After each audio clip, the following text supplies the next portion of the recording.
Il crollo del governo, lo schiaffo della multinazionale Wärtsilä, peraltro abbiamo visto anche nel corso del nostro telegiornale ribadito oggi, nel corso dell'incontro al Mise, e poi la richiesta di cassa integrazione da parte delle aziende, non perché non c'è lavoro, erano altri problemi questi nel 2009, sono passati anni e anni e i problemi invece sono altri perché costa troppo mantenere i lavoratori ad agosto all'interno dei vari impianti in quanto acqua, luce e gas costano veramente troppo in questo momento e c'è anche chi fa sciopero, e questo è un po' suona come una beffa, perché in azienda, un'azienda che oltretutto fa refrigeramento, fa troppo caldo. Insomma ci sono tutti gli ingredienti e siamo appena a fine luglio per un autunno veramente caldo, lasciatemi usare proprio questa parola, a livello sindacale e allora non potevamo se non invitare William Pezzetta, segretario regionale della CGIL, qui al mio fianco questa sera. Buonasera Pezzetta. Buonasera, buonasera.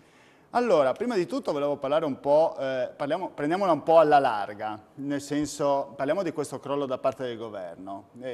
Voi, a livello di sindacati, questo governo ve l'aspettavate la caduta? Era necessario oppure proprio in questo momento non serviva? Noi non ce l'aspettavamo come tanti, penso, a onor del vero.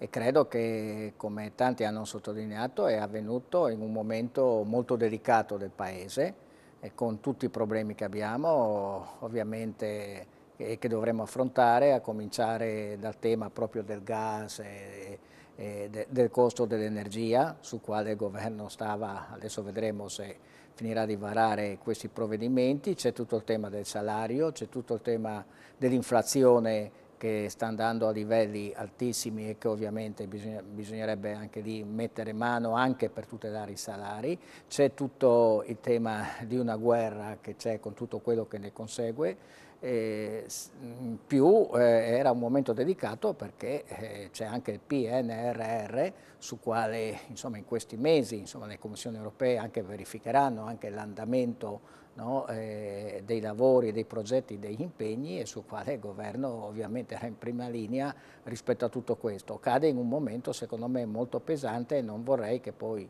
come spesso capita, poi siano i cittadini ma soprattutto i soggetti più deboli, più fragili a pagarne il prezzo. Peraltro è iniziata una campagna elettorale fatta di colpi bassi, mi sembra un tutti contro tutti a questo punto, non esistono coalizioni, non esistono amicizie, non esistono fronti comuni o da una parte o dall'altra e non si parla di programmi, almeno stando a vedere, si parla solo di candidati, chi dovrebbe comandare il paese piuttosto che un altro, fermare il centrodestra piuttosto che il centrosinistra, cioè. Sì, io sono preoccupato, a parte che sarà una campagna elettorale molto breve, no? Perché poi c'è anche tutto il tema, tra l'altro inusuale, fra le altre cose. Posso solo dire che noi ovviamente come CGIL noi abbiamo già a suo tempo consegnato insieme a CISA-UIL, devo dire la verità, ovviamente un nostro documento su quelle che sono le priorità nel Paese, che sono legate ovviamente al tema del lavoro, al tema dell'occupazione, al tema del fisco, al tema della previdenza, ed è su queste che noi continueremo, come abbiamo fatto col precedente governo, a fare la nostra avvertenza. Per cui una critica, ma in autonomia ovviamente rispetto a tutto quello che succederà. Cosa serve soprattutto, prima di tutto, a questo Paese di fronte a un'inflazione galoppante? Allora, le chiedo questo perché? Perché comunque Draghi sta portando avanti una missione fino allo scioglimento delle Camere, fino a quando, insomma, a settembre fine settembre ci saranno nuove elezioni. Si parla di questi nuovi aiuti bis, no? Leggevo che 200 euro in busta paga da prorogare per un altro mese, anzi no, adesso sembra quasi che sia solo per i precari, sembra che ci sia una decontribuzione poi per i ceti medio-bassi nella busta paga di settembre, si sentiva parlare di sconti in bolletta con un ISEE magari più alzato, Certo. da 12.000 a 20.000 euro, si sentiva del taglio dell'IVA su pane e pasta, che magari andrebbe a vantaggio diciamo di tutti, non solo del ceto medio-basso. Insomma, cosa serve a questo Paese? Anzi, c'è anche il nuovo taglio dell'accisa, oltretutto. Sì. Tutti i costi poi che dopo si rifanno sullo Stato, nuovo deficit che non si sa quanto sia buono o cattivo, se prendiamo proprio le parole di Draghi, no? Sì, il discorso è lungo, proviamo così con 2 o 3 almeno temi a provare a centrare. Allora, innanzitutto volevo ricordare che oggi CGIL e CISA-UIL incontrano Draghi. Sì.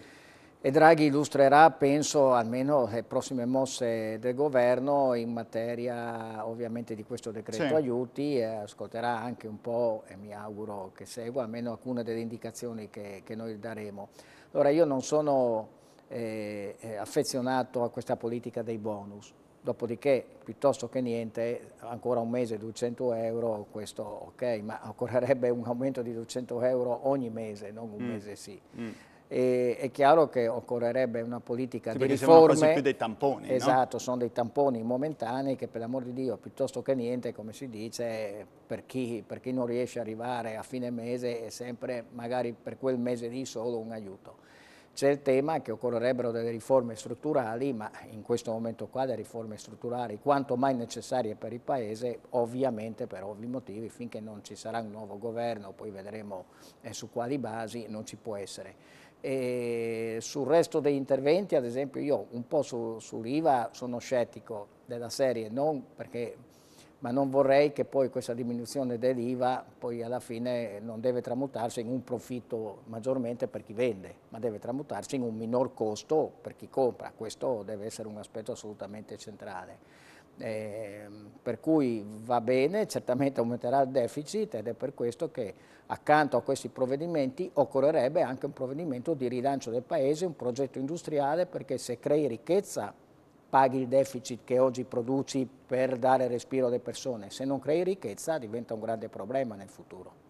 Senta, io avevo accennato in questa prima parte nella premessa che ci sono anche, leggevo anche oggi sui giornali, questo rischio che aziende che non aprano ad agosto o magari prolunghino ulteriormente questa chiusura ad agosto delle ferie, quindi con delle casse integrazioni, perché costa troppo in questo momento mantenere un'azienda.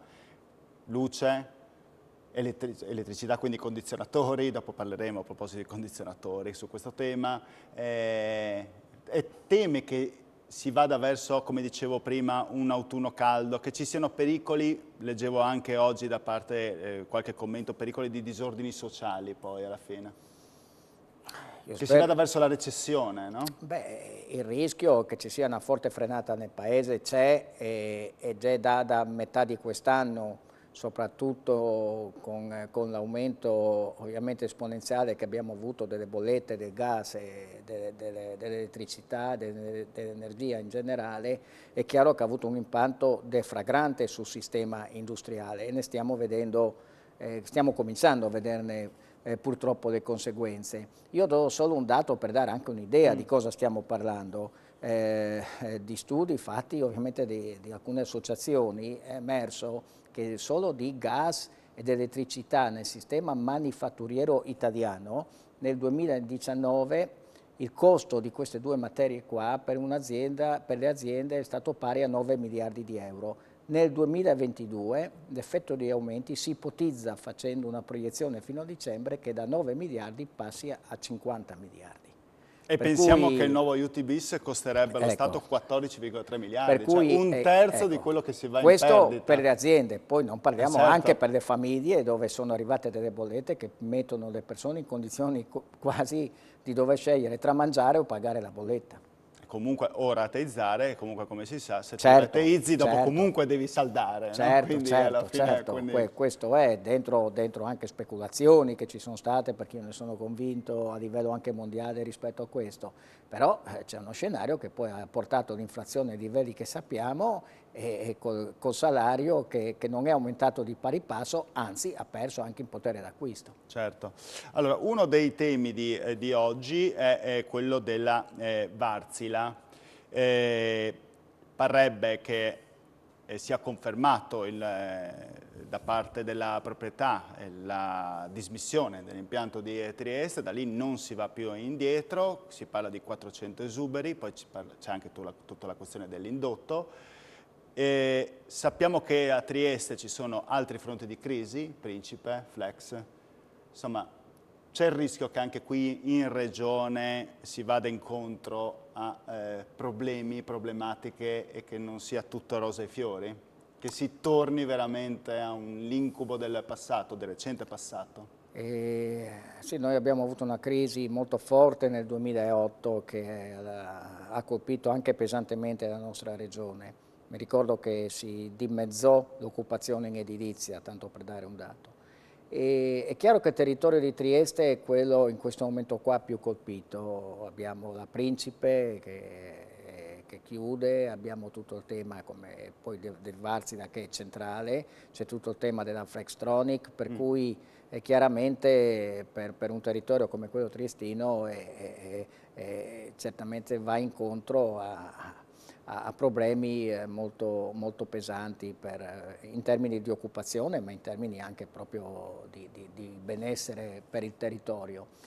E certo che c'è il rischio che quest'autunno, poi bisognerà vedere anche gli scenari internazionali, oltre al costo dell'energia, che si vada incontro veramente a problematiche di tenuta, di crisi che noi già stiamo cominciando a intravedere.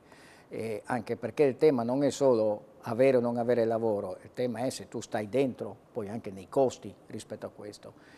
Permettetemi di dire che c'è sempre ancora di più bisogno, proprio per le esperienze che vediamo oggi, Varzina in primis, di una politica industriale, di creare filiere a casa nostra, perché poi alla fine il fatto che i motori che noi facciamo per le navi e che non c'è un problema di costo del lavoro, perché in Finlandia il costo del lavoro è più alto che il nostro, tutto il know-how, tutta la capacità che abbiamo, ecco, noi dovremmo cercare, oltre a salvare l'occupazione, provare anche a rilanciare questo, magari dentro un'alleanza con Fincantieri. È un discorso che stiamo provando anche noi a proporre anche come sindacato, perché da una parte devi tutelare l'occupazione, ma dall'altra magari dentro queste situazioni qua devi pensare a come tu rilanci la tua industria, come la riprogetti, a come la metti e la fai competitiva, perché solo così puoi tutelare al meglio. Se no il rischio è, come è avvenuto anche in altri esempi, che delocalizzino e lasciano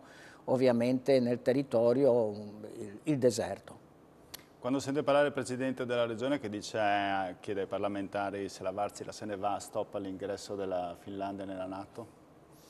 Beh, il Presidente fa bene a cercare di alzare la voce, ma io credo che questo è un tema che solo se forse se si riesce a livello di nazioni a discuterlo.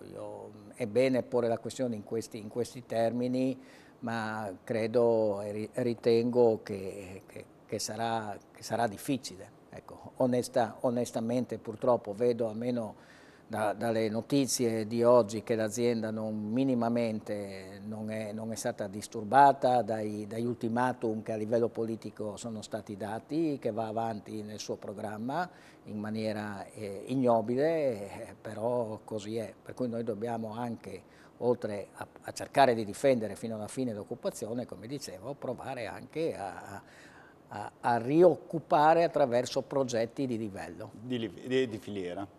E di filiera, certamente. Allora andiamo in pubblicità perché vi faremo vedere il caso di un'azienda, se ne è parlato in questi giorni, siamo andati anche oggi ad Amaro, che produce impianti di refrigerazione eppure fa un caldo bestia, verrebbe da dire, no? Sì, non come qua si sta anche freschi, anche se siamo in camicia come il oggi. calzolaio che va in giro, come si suol dire, con le buche nelle scarpe. Insomma, ecco, è assurdo, ma succede anche questo. Azienda californiana in questo caso. Allora, pubblicità.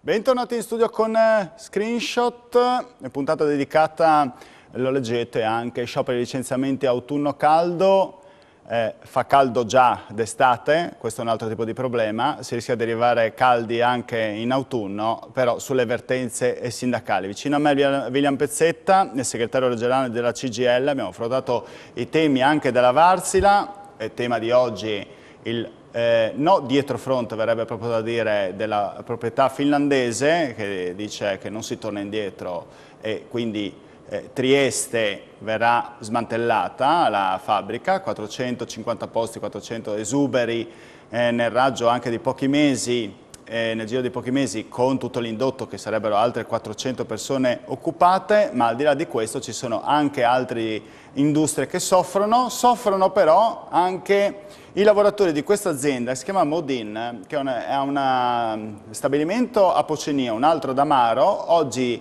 c'era uno sciopero ad Amaro, è andata la nostra Isabella Gregoratto, Per il premio di produzione che non viene riconosciuto o viene riconosciuto in maniera irrisoria, lo sentirete da queste interviste, ma si protestava anche, collegato con questo, al troppo caldo che si patisce in questo stabilimento, che pensate fa impianti di refrigerazione eppure patiscono 46 gradi, dicono, all'interno appunto di questa sede. Allora andiamo con Isabella Gregorato, torneremo tra poco con Viglia Pezzetta per i commenti. Presidio di 3 ore per ogni turno di lavoro qui alla Modine di Amaro. Diverse le motivazioni che inducono i lavoratori della Modine, anche in altri stabilimenti appunto di tutta Italia, anche qui della nostra regione, a manifestare il loro disappunto per diverse situazioni che non si sono ancora chiarite con il tempo. Oggi qui perché? Oggi qui per protestare nei confronti di un'azienda che da anni non riconosce un premio dignitoso ai propri dipendenti. Ieri i lavoratori hanno incrociato le braccia tutto il giorno a Pocenia e oggi qui ad Amaro. Noi diciamo con forza che questo non va bene, vogliamo discutere con l'azienda di premi reali. In questi ultimi anni in cui è stato chiesto straordinario lavoro notturno, l'azienda ha pagato dei premi irrisori. Per il 2021 200 euro, nel 2020 niente, nel 2019 100 euro. Questo è il trattamento che è stato riservato ai lavoratori della Modin. E alla Modin oggi i lavoratori hanno detto basta. Ecco, è un'occasione per manifestare, parliamo con Sandra Fabbro della FIOM CGIL, un'occasione per manifestare, cioè la goccia che ha fatto traboccare il vaso, soprattutto in uno stabilimento perché costretti a lavorare anche a 46 gradi all'interno. Certo, qui in questi questo pare, no, una cosa strana, tanto più che sappiamo che cosa produce l'azienda. Esatto. Il paradosso è che questa azienda produce condizionatori industriali e quindi fare in questa azienda lavorare a 40 gradi e non mettere in piedi un programma che possa dare refrigerio ai lavoratori è quello che ha fatto traboccare la goccia che ha fatto traboccare il vaso, e quindi i lavoratori hanno incrociato le braccia a Pocenia sia venerdì che lunedì, quando sappiamo che le temperature erano in tutta la regione molto alte, e oggi invece scioperano per il premio di risultato, quel premio di risultato che l'azienda vorrebbe costituire, ma con un incentivo veramente irrisorio per una grande azienda come la Modin, che ha 2 stabilimenti che hanno circa 800 dipendenti, quindi veramente un premio di risultato irrisorio con degli indici quasi irraggiungibili. Quindi i lavoratori, proprio come diceva il collega, quest'anno hanno preso 200 euro di premio di risultato. Abbiamo avuto dei malori in azienda e questo ci ha spinto ad accelerare i tempi, aiutato per modo di dire anche dalle alte temperature registrate sia venerdì, dove proprio i colleghi ci segnalavano la mancanza d'aria, quindi abbiamo deciso in 15 minuti di intervenire, di portarli fuori dallo stabilimento a prendere aria, perché quello che mancava era proprio l'aria. Lunedì è successa la stessa cosa perché le temperature erano uguali a quelle di venerdì. Abbiamo un tasso di umidità alto, comunque nella bassa, che rende l'ambiente ancora più critico. In questi anni abbiamo sempre dato il massimo e abbiamo cercato sempre il raggiungimento di tutti gli obiettivi che ci venivano richiesti, e le persone sono sempre state presenti in azienda anche quando le difficoltà dovute al maltempo, alle temperature basse, alle nevicate invernali e al calore che abbiamo adesso anche noi qua in montagna nella stagione estiva, siamo sempre stati presenti. Questo non ha pagato e i lavoratori sono stanchi, sono veramente stanchi di questa situazione. Praticamente siamo dei numeri, adesso siamo arrivati al culmine, siamo stufi e infatti, vista la grande rappresentanza oggi di operai che si è presentata fuori dai cancelli, fa capire veramente il livello di allerta che c'è in questa azienda a livello proprio parlo di dipendenti. Siamo stufi delle promesse che ci hanno fatto, mai mantenute, ci hanno promesso premi impossibili da raggiungere, parametri assurdi che non saremmo mai riusciti a raggiungerli, e speriamo adesso con queste manifestazioni, con questi scioperi, di riuscire a ottenere qualcosa. Non molleremo fino alla fine. Sono qui dal 2000, penso di essere, non dico tra i più anziani, ma ho un po' di anzianità. Devo dire che è la prima volta in tanti anni che veramente vedo un po' di unione, tanta unione tra tra i colleghi, sia noi che i nostri colleghi di Pocenia, quindi penso che sia un buon segno. Eccoci tornati nuovamente in diretta con Screenshot. Pezzetta, è quasi assurdo, insomma, questo tipo di situazione denunciata, peraltro abbiamo sentito anche mesi fa direttamente dagli stessi lavoratori che avevano messo in guardia, ma non sarebbe il primo caso, no, questo? No, non è il primo caso, noi stiamo andando incontro tra l'altro per i cambiamenti climatici a estati sempre più torride, non è un tema nuovo, è un tema che purtroppo puntualmente ogni estate si ripropone in maniera sempre più marcata proprio per l'aumento delle temperature che ci sono, e lavorare dentro lo stabilimento con temperature altissime, poi oltre a tutto quello che anche i macchinari poi scaldano, veramente si rischia, come capita, anche proprio problemi di carattere di salute, mancamenti e quant'altro. Allora, non è ammissibile che nel 2022 insomma, si debba lavorare in queste condizioni qua, anche perché la tecnologia c'è e anche perché le norme anche di sicurezza lo prevedono. E ci devono essere sistemi di refrigerazione, purtroppo sono poche quelle che lo hanno adottato, no? Ed è per questo che noi in molte realtà abbiamo fatto, stiamo facendo e faremo anche proprio iniziative anche di sciopero per lavorare in condizioni, io dico, umane e dignitose. Quindi questo non è il primo caso, come dicevo. Questo ci saranno altri casi? Questo non è il primo caso, ci sono anche già stati, ci sono stati anche in altre aziende discussioni, anche scioperi anche negli anni scorsi, perché noi abbiamo un sistema qualcosa è cambiato poi? Sì, in alcune sì, in alcune no. Sistemi di ovviamente capannoni, di stabilimenti inadatti, diciamo così, rispetto al clima che sta avvenendo. In alcune noi abbiamo un esempio positivo. Dopo scioperi e discussioni DL Radiators, ad esempio, il sistema di raffrescamento, mi dicono, insomma, funziona. E non che uno lavori in un regime climatizzato, ma almeno abbattere quei 5-6 gradi ti rende quantomeno vivibile. Poi si tenga conto... Questo è l'esempio, insomma, quando ci si cerca di moderare, sì, quando ci si parla tra sindacati, RSU, lavoratori, sì, azienda... L'importante è che le aziende, come alcune, non cerchino di usare sistemi fai da te improvvisando, perché spesso sono peggio del male che già c'è. Bisogna appoggiarsi a professionisti, a chi ne conosce, e bisogna farlo anche perché, come dico, è un tema di sicurezza e di salute, e di fronte a questo non c'è se ma che tenga.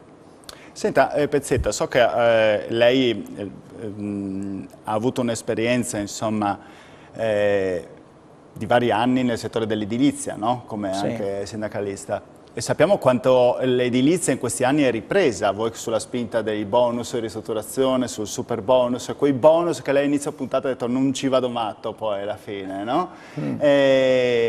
Lei spera che questo, o si auspica che questo super bonus alla fine, fatto così in questo modo, non venga prorogato perché crea, diciamo, una speculazione, il rischio che si crei una speculazione, o perché proprio è fatto non in maniera ideale, con il rischio che poi a caderci ci vadano gli stessi cittadini? Ma è chiaro che questa tipologia di super bonus non è nell'aiuto classico delle famiglie, no? Era un modo, ed era stato pensato per rilanciare l'economia a partire dall'edilizia, che è un settore che trascina poi dietro di sé tutti gli altri settori. È chiaro che è stato fatto in modo, a mio avviso, burocraticamente molto pasticciato, molto complesso, che poi alla fine, anziché essere un volano positivo, ha messo in difficoltà molte imprese, ma anche molte famiglie, col rischio poi di diventare un boomerang.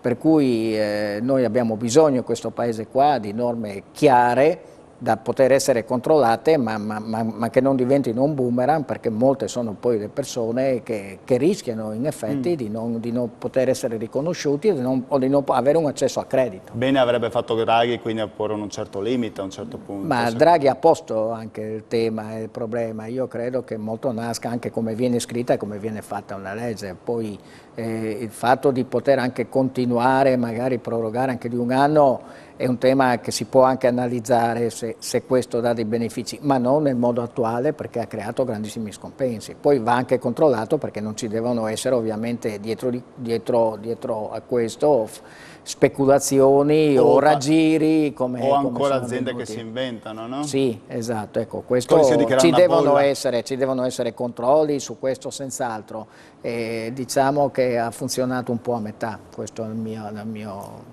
sentore. Ecco. Bene, io la ringrazio Pezzetta per questo suo intervento, per essere venuto a trovarci, le auguriamo buona serata a tutti. Buona serata a lei, grazie. Buona serata a tutti e noi ci vediamo domani sempre con Screenshot, altra puntata, 19:45. Grazie, arrivederci.